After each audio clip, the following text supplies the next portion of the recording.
Bio Savart नियम। ये वैज्ञानिक का नाम है बायो सेवर्ट। बायो सेवर्ट नियम।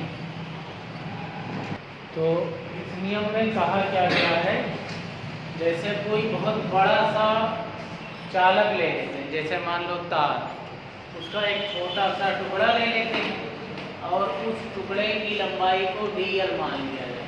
ठीक है, बहुत बड़ा चालक का तार ले लिया, उसमें छोटा सा टुकड़ा ले लिया, उस टुकड़े में क्या प्रवाहित करेंगे, धारा। तो उस तार से कुछ दूरी पर स्थित कोई पॉइंट लिया जाएगा P, जहाँ हम ज्ञात करेंगे चुंबकीय क्षेत्र की तीव्रता का मान। और वो मान ज्ञात करने के लिए दो वैज्ञानिक आए, बायो और सेवर्ट। एक तार का टुकड़ा ले लिया जिसकी लंबाई बहुत बड़ी है। इस तार के टुकड़े का क्या नाम रख दिया गया, XY। ठीक है, इस तार में धारा बह रही है कितनी, कैपिटल। हमने क्या किया, इसका एक छोटा सा खंड ले लिया AB। इस AB की लंबाई है हमारी डेल्टा L। ये जो हिस्सा ले है डेल्टा L। ठीक है, और इस बिंदु से इसका जो केंद्र वाला बिंदु है, मध्य बिंदु, यहाँ से इसको मान लिए वो पॉइंट, यहाँ से एक पॉइंट ले लिया P, जो यहाँ कितना कोण बनाता है, ये दूरी हमने मान ली कौन सी है, R। और इसी पॉइंट P पर हमें ज्ञात करना है किसका मान, चुंबकीय क्षेत्र का मान। तो इसी को ज्ञात करने के लिए जो वैज्ञानिक दो लोग आए, बायो और सेवर्ट, उन दोनों ने कहा कि जो चुंबकीय क्षेत्र होगा वो इसमें बहने वाली धारा आई, ये जो खंड है आपका जिसकी लंबाई कितना है डेल्टा L, और कोण जो है थीटा, उसकी ज्या माने साइन, इन तीन बातों, और ये चौथी बात कौन सी, R। तो इन चार बातों पे निर्भर करेगा किसका मान, हम इस नियम में क्या ज्ञात करेंगे, चुंबकीय क्षेत्र का मान। आप मान लेंगे क्या, माना कैपिटल XY एक परिमित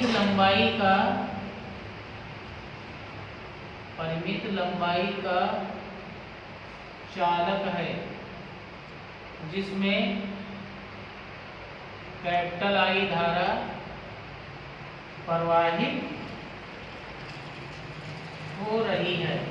ठीक है, इसमें क्या धारा बह रही है, कैपिटल I धारा बह रही है। चालक के एक छोटे अवयव यानी कि टुकड़ा, कौन सा, AB, अवयव AB जिसकी लंबाई डेल्टा L है, लिया जाता है। ठीक है, इसको क्या करते हैं, ले लेते हैं, लिया जाता है। इस खंड के बिंदु कैपिटल O से स्मॉल r दूरी पर स्थित बिंदु, स्मॉल r दूरी पर कौन सा बिंदु स्थित है, P पर हमें क्या ज्ञात करना है, चुंबकीय क्षेत्र ज्ञात करना है। ठीक, जो चालक से थीटा कोण पर रखा है, चालक से कितना कोण बना, तो बायो सेवर्ट के अनुसार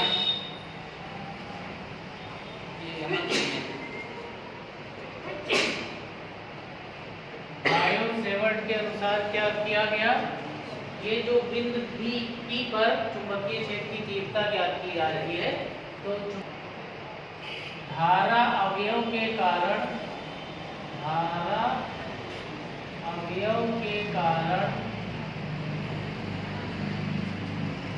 बिंदु P पर उत्पन्न चुंबकीय क्षेत्र, P पर क्या उत्पन्न हो रहा है, चुंबकीय क्षेत्र। अब भाई धारा अवयव जब छोटी धारा तुम लिए हो तो छोटा चुंबकीय क्षेत्र भी तो उत्पन्न होगा, यानी छोटे टुकड़े से।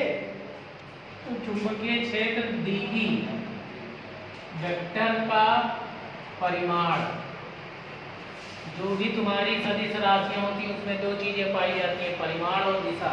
तो dV का परिमाण सबसे पहले पहला पॉइंट किस पे निर्भर करेगा, सबसे पहले तो ये जो dV है ये निर्भर करेगा धारा पर, यानी धारा अवयव में प्रवाहित धारा, तो कौन सी धारा बह रही है, I, कैपिटल I। तो प्रवाहित धारा कैपिटल I के समानुपाती होती है, समानुपाती होती है। इसका क्या मतलब है कि जो dV है वो समानुपात होगा I के, जितना ज्यादा I होगा उतना ही ज्यादा चुंबकीय क्षेत्र का मान होगा। दूसरा पॉइंट, ये जो चुंबकीय क्षेत्र है जो इस छोटे से टुकड़े के कारण, उस टुकड़े की जो लंबाई है उसके भी समानुपाती, यानी टुकड़ा जिस हिसाब से आप लेंगे उसी हिसाब से चुंबकीय क्षेत्र निकलेगा। तो यहाँ क्या लिखेंगे, अगला धारा अवयव के कारण अवयव की लंबाई, ये वाले हिस्से की लंबाई कौन सी है, डेल्टा L के क्या होती है, समानुपाती होती है। तो समानुपाती होते हैं, यानी dV समानुपात क्या लिख देंगे, डेल्टा L। तीसरा पॉइंट कौन सा, यहाँ से ये है धारा अवयव, यहाँ से बिंदु P की जो दूरी है R उसके वर्ग के व्युत्क्रम। तो क्या लिखोगे, धारा अवयव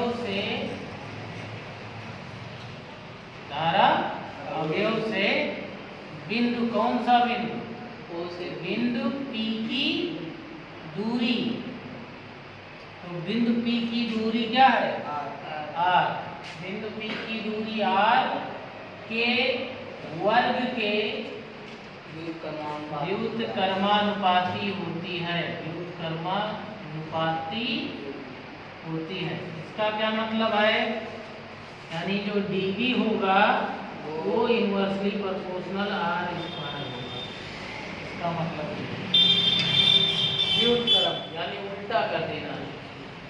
चौथा बात, ये जो कोण दिख रहा है थीटा, इसके ज्या के समानुपाती होता है। तो ये इसको क्या कहोगे, धारा अवयव तथा और कौन सा, ये वाली लाइन, इस लाइन का यही नाम, धारा अवयव तथा बिंदु P को मिलाने वाली क्या, मिलाने वाली क्या है, रेखा। ये लाइन भी तो है, तो इन दोनों के बीच में तो कोण बना, तो मिलाने वाली रेखा के बीच बने कोण, कौन सा कोण बना है, थीटा के ज्या माने क्या होता है, साइन के समानुपाती होता है, समानुपाती होती है। तो यहाँ से क्या पता चला, dV समानुपात होता है किसके, साइन थीटा के। तो ये सब मान एक साथ ले लिए जाएं, उपर्युक्त से उपर्युक्त का मतलब ये ऊपर से क्या मिल रहा है, डीबी समानुपात किसके किसके पहले मिला, क्या आई है, फिर क्या है डेल्टा यल है, फिर क्या है साइन थीटा आपका ऊपर ही है ये वाला, और नीचे क्या है आर स्क्वायर, नीचे आ गया 1 का गुणा इनमें हो गया।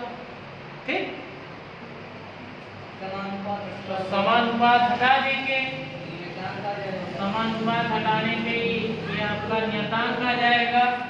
तो नियतांक क्या निकल के आता है, ओके यहाँ पे जो नियतांक निकलता है वो होता है म्यू नॉट अपॉन 4 पाई, क्या निकलता है म्यू नॉट अपॉन 4 पाई आई डेल्टा यल साइन थीटा बटे आर स्क्वायर, ये आपका सूत्र निकल के आता है। यही है नियम किसका, बायो-सेवर्ट का नियम। हम एक नई चीज निकल के आई ना, म्यू नॉट अपॉन 4 पाई, जहाँ म्यू नॉट बटे 4 पाई एक समानुपातिक नियतांक है। जैसे विद्युत वाले चैप्टर में आपका क्या रहता था 1/4 पाई एप्सिलॉन नॉट, है ना, तो यहाँ क्या है म्यू नॉट अपॉन 4 नियतांक है। और इसका मान याद कर लीजिए, म्यू नॉट अपॉन 4 पाई का मान होता है बेटा 10 का पावर -7, आगे चल के निकाल देंगे, जहाँ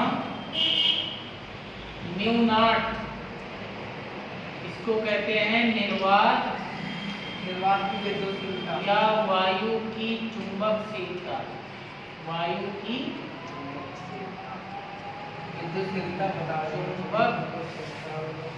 चुंबकशीलता। जैसे आपका विद्युत वाले चैप्टर में क्या आता था, याद करिए, वहां पे आता था विद्युतशीलता बराबर 1/4 pi epsilon not Q1 dot Q2 upon R square, Q1 Q2 बटे R स्क्वायर। तो वही चीज यहाँ चल रहा है। तो वैद्युत क्षेत्र अगर यही किसी को वैद्युत क्षेत्र लिखते तो वहाँ पे क्या हो जाता है, E बराबर 1/4 पाई एप्सिलॉन नॉट, ऊपर हो जाता है 1 Q और नीचे R। तो वहाँ पे एप्सिलॉन नॉट आता था, उसको कहते थे निर्वात या वायु की वैद्युतशीलता, क्योंकि वैद्युत क्षेत्र का था। यहाँ क्या आता है, इसके जगह पे आता है म्यू नॉट बटे 4 पाई, इसको बोलते हैं म्यू नॉट को क्या, निर्वात या वायु की चुंबकशीलता। ठीक है, और इसका मान आपका कितना हो जाएगा बताओ, ये अगर इसको ऊपर पहुंचा दो तो कितना 4 पावर 4 पाई 10 पावर -7 पाई का मान भी रखने की कोई जरूरत नहीं है। तो ये आपका हो गया। ठीक, अब हम इसका क्या करेंगे, ये तो हमारा हो गया अदिश रूप, क्योंकि इसमें केवल परिमाण है, दिशा है नहीं। तो इसका अगर हम सदिश रूप लिखना चाहें तो सदिश रूप लिखने के लिए देखिए क्या बनेगा, सदिश रूप। सदिश रूप बेटा इसके ऊपर क्या लग जाएगा, वेक्टर। ठीक है, और म्यू नॉट बटे 4 पाई ये तो नियतांक है, बाहर हो गया। यहाँ बचा क्या, आई बचा और डेल्टा यल बचा।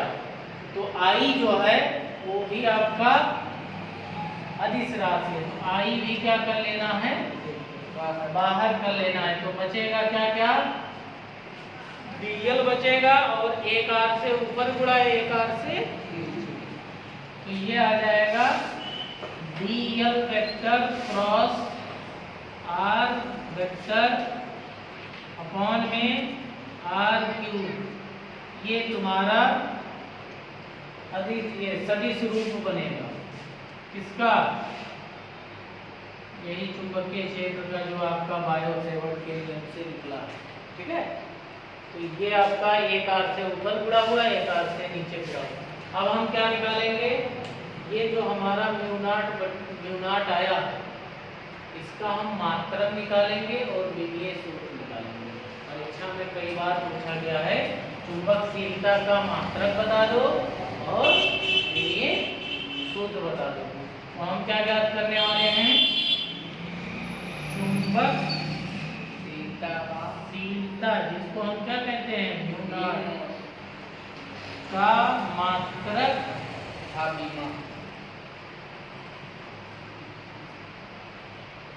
पहले मात्रक ज्ञात करेंगे। तो मात्रक कैसे ज्ञात करेंगे? यहाँ इसी फार्मूले से हम मात्रक ज्ञात करेंगे। तो जरा बताइए, अगर मैं आपसे कहूँ कि म्यू नॉट का मात्रक ज्ञात करना है, तो म्यू नॉट बराबर क्या है? dB, और ये 4 पाई का क्या होगा?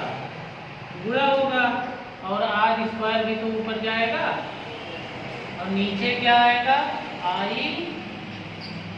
dl और साइन थीटा। तो मात्रक लिखते समय आपको जो आपके आंकिक मान है, यानी जिनकी वैल्यू फिक्स है, उनको हटा देना है। तो 4 पाई हटा देना है, साइन थीटा हटा देना है। तो चुंबकीय क्षेत्र का मात्रक आपने पहले ही पढ़ रखा है, हिंदी में लिख दें न्यूटन प्रति एम्पियर मीटर। न्यूटन प्रति एम्पियर